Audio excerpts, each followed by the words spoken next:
This week on Thunderbird Garage, I figured I'd bring you to a car show before the end of the season. And today we're at the Weston Wayland Antique Car Festival here in Massachusetts. It attracts 200 to 300 cars every year. And come on, let's explore a little bit. Thunderbird Garage, where the classics come alive. 57 Magic Man, it's more than just a drive. Thunderbird Garage, let the good times thrive. Ooh. So as I was walking through the show here, I love this Mustang Fastback, and the Grabber Orange looks like an old Boss 302 that a buddy of mine had. The wheels, that spoiler and the Mustang logo looks great. Love the flat black louvers as well. And this one also had a manual 4-speed, so very cool. Love that.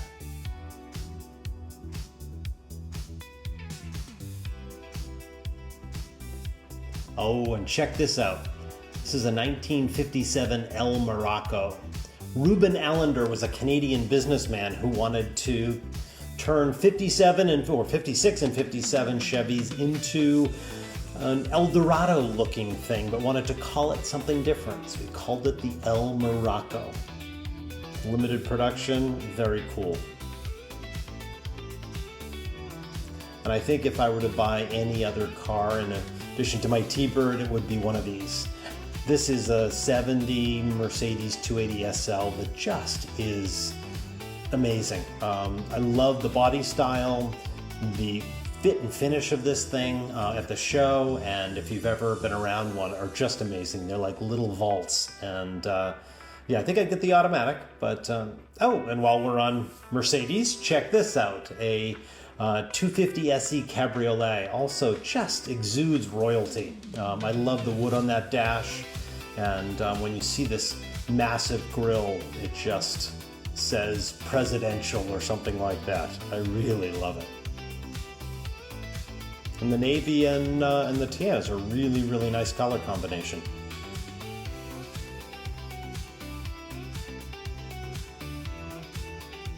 And then this is from my high school days, the 81 Pontiac Trans Am. This was as they were getting ready for their next generation. It was the last year detuned 5-liter, but this is a really well-preserved example. The interior has been redone on this, but it is a standard, a 4-speed, and yeah, it's definitely a disco time warp. And check out the sticker that says combined city and highway of 16 miles per gallon. Oh, and now we go to the present day with a 22 Ferrari 812 GTS Inspirazione.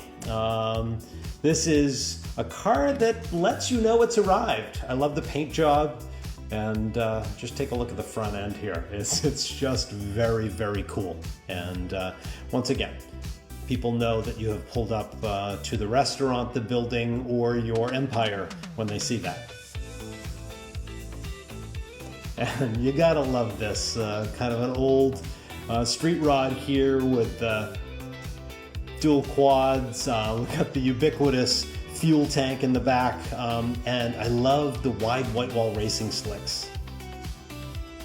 Oh, and there's me reflecting in a 1960 Westfalia camper.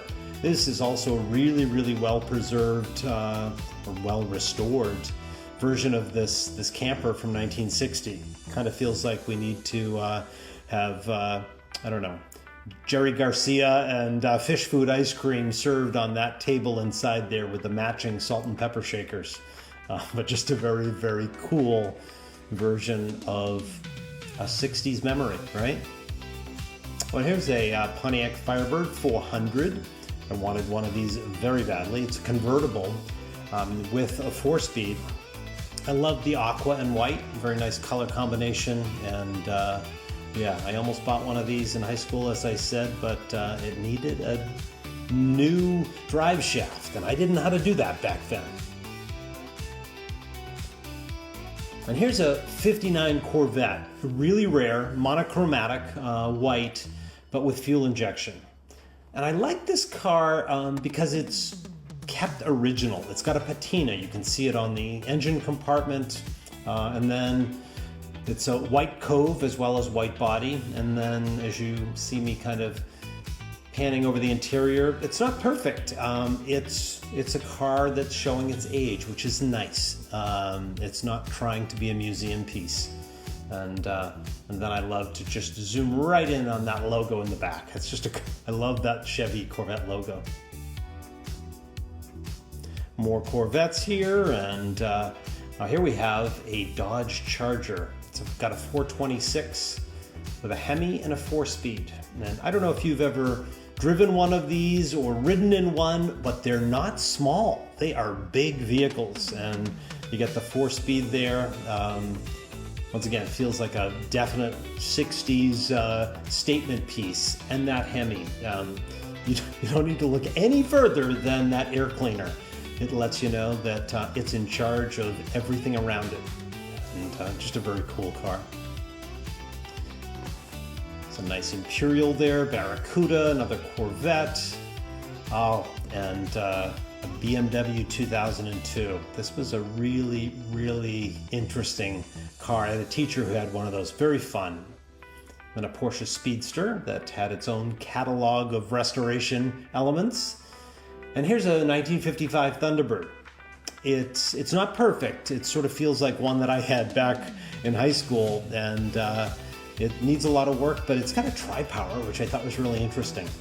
It's kind of a cool setup there, and the paint needs a whole lot of work, but it's got that chrome shroud over the radiator area, and yeah, it's just a fun piece. And this feels like royalty from back in the 60s with the Chrysler Imperial here, or the Imperial, sorry, not Chrysler Imperial, but acres of leather there, a red leather, and that wooden dash. I really love these cars. It has a very, very Lincoln-esque feel. It feels like a 61 to 63 kind of Kennedy era Lincoln convertible, and with those slab sides. And I also really like the glassed headlights. You'll see as we go back up there, but also look at the door handles. Very cool. Oh, and here's a rare one, a Studebaker Avanti R2.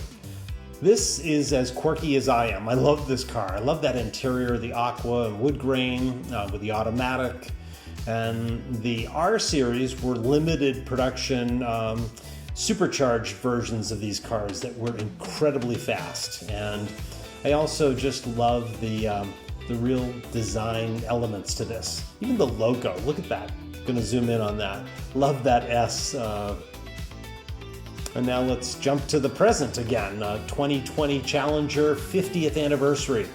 I love how Chrysler brought back the Challenger, and the version they brought back is not small. It's actually larger than the original, but I love the lines, and I love the burnt orange on this 50th anniversary, and I guess it's 11 of 70, which is kind of wild. Oh, and here's a I think 1955 Mark 7 Saloon Jaguar. Once again, a little patina on the dash, but these things were elegant. Just really big cruising vehicles. You can envision your chauffeur up there with fender skirts covering the rear wheels, and I love that kind of mushroom top look there. Looking back at a Pontiac Firebird 400 there, and oh, here we go. Mercedes 3D SL, 1983, feels very heart to heart if you remember that TV show from the 80s where the husband and wife had matching Mercedes convertibles. And this is from my college era, 84 Hurst Olds with lightning rod shifters, those 3 shifters. I love that. That's just very cool. Not the fastest in the world, but hey, in the 80s, we were looking for stuff, including Fieros with their 6-cylinder mid-engine, handled really well with their kind of plastic body, if you will. My wife had one of these, very cool. She had a GT in 85, but these were statement pieces, and you had to be someone who wanted something different. And speaking of different, an Oldsmobile Starfire.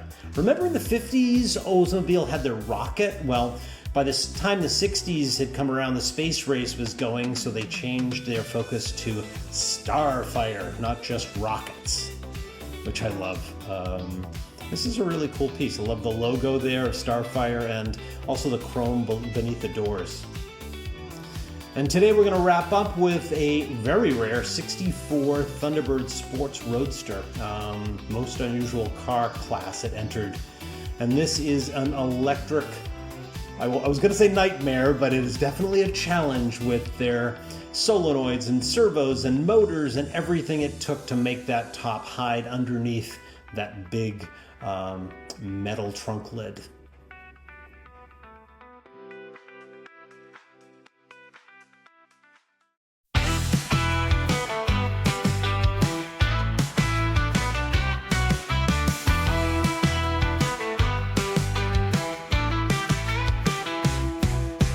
Chrome wings spread wide like an eagle in flight.